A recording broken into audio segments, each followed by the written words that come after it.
Bom dia. Nesse exercício, o objetivo é encontrar os momentos de inércia desta superfície em relação aos eixos U e V que passam pelo centroide. Então, em primeiro, a gente vai encontrar a posição desse centroide e depois determinar o momento de inércia em relação a esses eixos utilizando o círculo de Mohr. Bom, então para encontrar o centroide, né? Então a primeira coisa que a gente pode observar é que esse eixo Y que passa no meio aqui, ó, ele corresponde a um eixo de simetria da superfície como um todo. Portanto, necessariamente o centroide pertence a esse eixo. Então a única incógnita que a gente tem é aonde ele se encontra ao longo desse eixo Y. Outra maneira de dizer, qual é esse valor de y bar em relação à base aqui. Então, o que a gente vai fazer, né? Para tanto, a gente vai dividir a superfície em três retângulos. Né? A gente vai utilizar a superfície composta. Lembrando que no enunciado ele fala para desconsiderar essas bordas, né? Então, considerar que a gente tem retângulo. Então, a gente tem os três retângulos, 1, 2, 3. Para cada um, a gente determina a sua área e a posição do centroide em relação aos mesmos eixos. Então, como a única coisa que nos interessa é a posição, né, ao longo do eixo Y, a gente pega a mesma base, mesma origem, e a gente determina a coordenada do centroide de cada elemento em relação a essa base. Então, para o elemento 1, né, o centroide vai estar no meio, 5. Para o elemento 2 e 3, o que a gente tem? O elemento 2 é esse retângulo, né? Então o centroide se encontra a metade da altura, então 25 aqui, ó, mas o que é importante para poder utilizar é ter a coordenada em relação à mesma base, mesmo centro, a base está aqui. Então a posição, a coordenada do centroide, né, ao longo de y, é 25 mais 10, 35. A mesma coisa para o elemento 3. Juntando essas informações com aquela fórmula, né, a gente tem que a coordenada em y do centroide é o produto da coordenada do centroide de cada elemento vezes a área, você faz a soma e você divide para a área total. Esse aí nos dá um valor, uma coordenada de 12,5 milímetros, esse y bar, para o centroide do elemento com um todo. Então, uma vez determinada essa posição do centroide, a gente vai poder obter, né, os momentos de inércia na relação aos eixos U e V. E a gente vai fazer assim em duas etapas. Em primeiro, a gente vai determinar os momentos de inércia em relação aos eixos X e Y, que são paralelos aí às bases de cada retângulo, porque são muito mais fáceis de determinar, de calcular. E depois a gente vai obter os momentos em relação a U e V utilizando o círculo de Mohr, girando um certo ângulo, que a gente vai ver depois. Então, a primeira etapa, né, vamos calcular os momentos de inércia. Então, primeiro, o momento de inércia em relação ao eixo X, né, que passa pelo centroide, que é paralelo aqui, que é horizontal. E, para tanto, a gente vai também utilizar a superfície composta. E a gente vai utilizar os mesmos três retângulos. Tá bom? Então, eu vou descrever as contas para cada elemento, né? E o que acontece? Nas fórmulas que a gente tem para um retângulo, a gente conhece o momento de inércia em relação a eixos que passam pelo centroide ou em relação à base. Tá bom? Portanto, a gente não vai ter nenhuma informação direta em relação ao eixo que passa pelo centroide da superfície como um todo. Veja bem que são eixos diferentes. Então, a gente vai ter que fazer o quê? Utilizar o teorema dos eixos paralelos.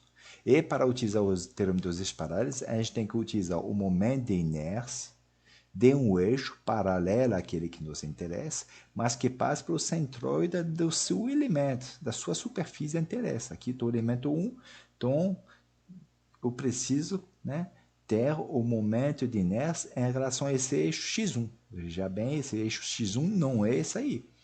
Então, vou passar do momento de inércia de um para outro, utilizando o teorema dos eixos paralelos.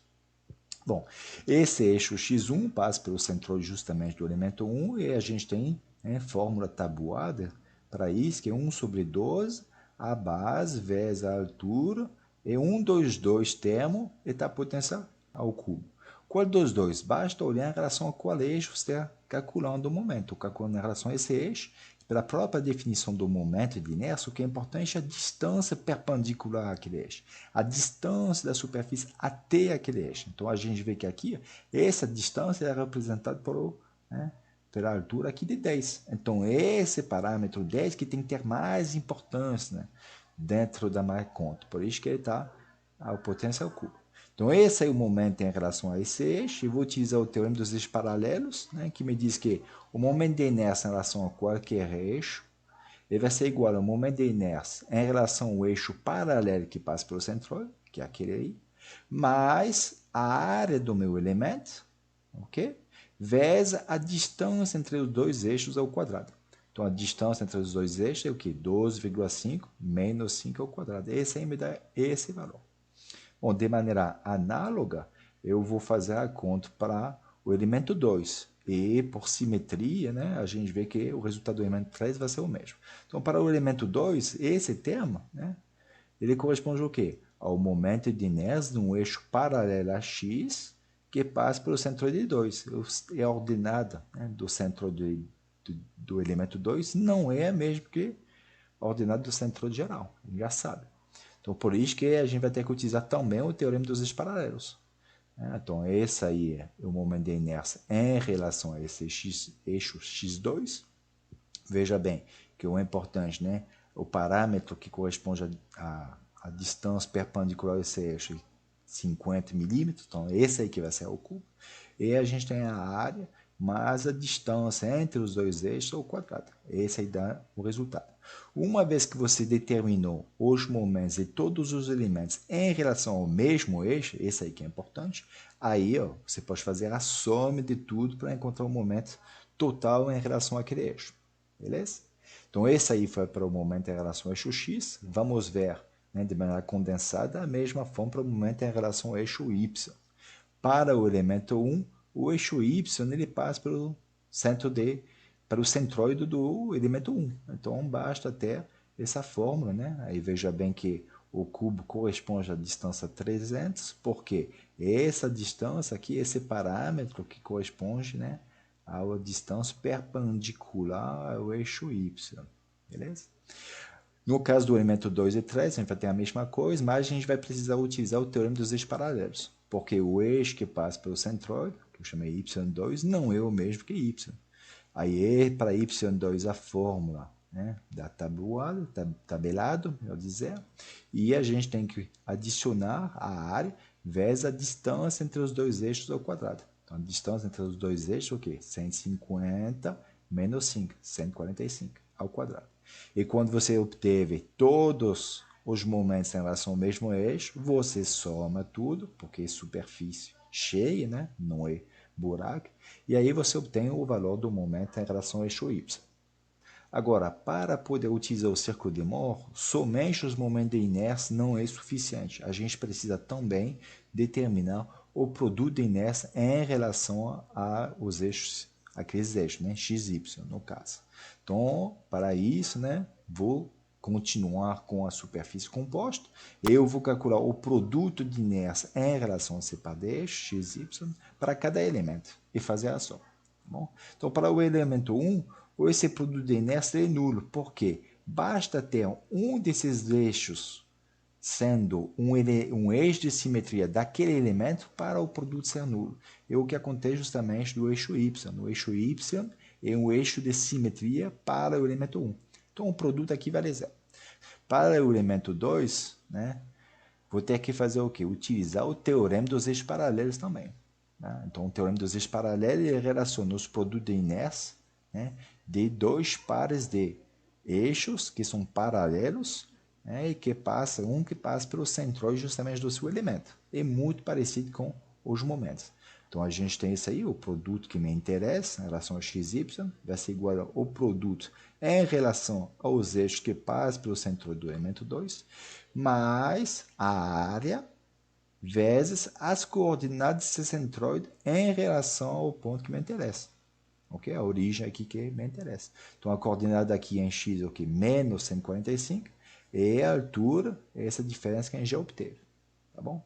Agora, quanto que vale esse produto de inércia em relação a x2 e y2, né? A esses eixos, para o elemento 2. Veja bem, x2 e y2 são, na verdade, eixos de simetria desse retângulo. Por isso que muitas vezes é interessante, né, esses eixos para retângulo. Então, necessariamente, esse produto aqui, ó, ele vale zero. Tá bom? Então, basta calcular isso aí e a gente encontrar esse valor. É negativo porque está nesse quadrante. Ok? ok? Em relação ao sistema de par de eixo. Bom, para o elemento 3, aqui, ó, E3, a gente tem, né, raciocínio parecido, mas agora com esse par de eixos, tá bom? Também o produto aqui é nulo, porque esses eixos são eixos de simetria. E a gente tem a área vezes a coordenada. Agora, a coordenada desse centroide era positiva em x e em y. Então, a gente tem esse valor. Aí, somando os dois, né, somando tudo, né, o que a gente encontra? A gente encontra que o produto total, né, em relação ao eixo x e y, ele é nulo. Beleza? E, na verdade, esse resultado podia já ter sido, né, arguído, né, demonstrado, vendo que, ou relembrando que o eixo y é um eixo de simetria, né, da minha superfície como um todo. Então, necessariamente, o produto aqui, ó, tem que ser nulo. Beleza? Mas a gente verifica as contas que isso aí realmente, ou de fato, acontece. Agora, essa informação do produto de inércia que é nulo também nos permite saber que os eixos x e y são os eixos principais. E, portanto, os momentos que a gente determinou em relação a x e y são os momentos principais, sendo um o mínimo e o outro o máximo. Bom, uma vez que a gente obteve todas essas informações, a gente pode, né, desenhar o círculo de Mohr, relembrando que o eixo dos abscissos corresponde ao momento de inércia e o eixo das ordenadas ao produto.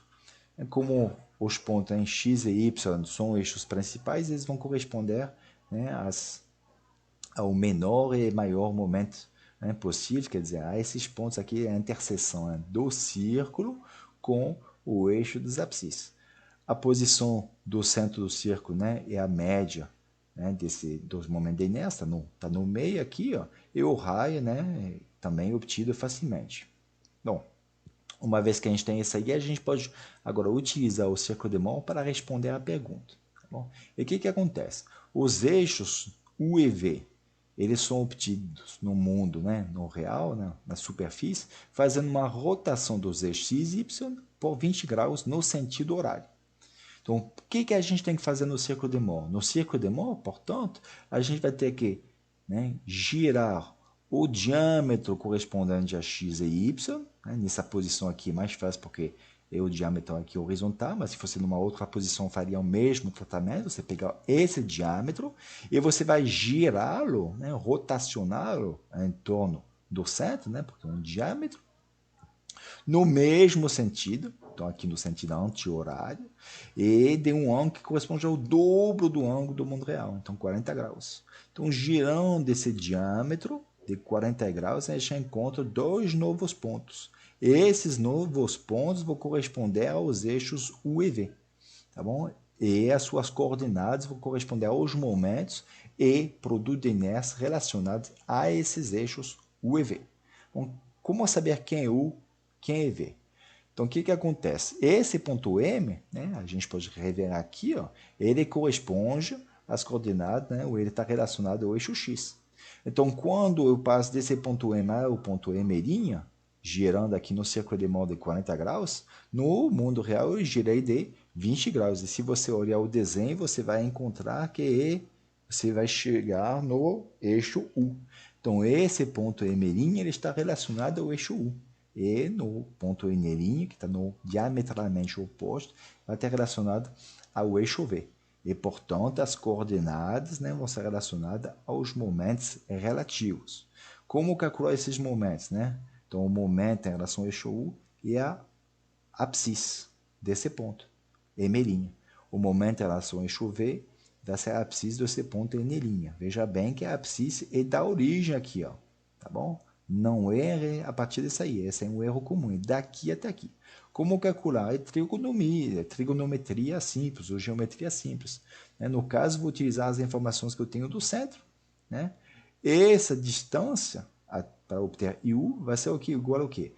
A distância aqui até o centro, que corresponde justamente ao momento do centro O, ok? Menos essa distância. Como obter essa distância? O raio cosseno 40.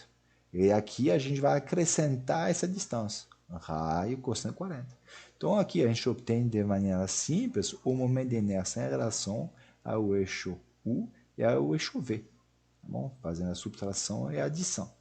Se no enunciado a gente tivesse também pergunta em relação ao produto de inércia UV, né, esse aí corresponde à ordenada aqui, ó, tá bom? Mas ele é positivo ou negativo. Então veja bem, né, PUV, né, a analogia PXY, né, vai corresponder à ordenada do ponto M, ok? O ponto M ele foi até o ponto M', corresponde a essa ordenada. Essa ordenada aqui é negativa. Então, o produto de inércia PUV vale menos 13,7. Tá bom? Um abraço.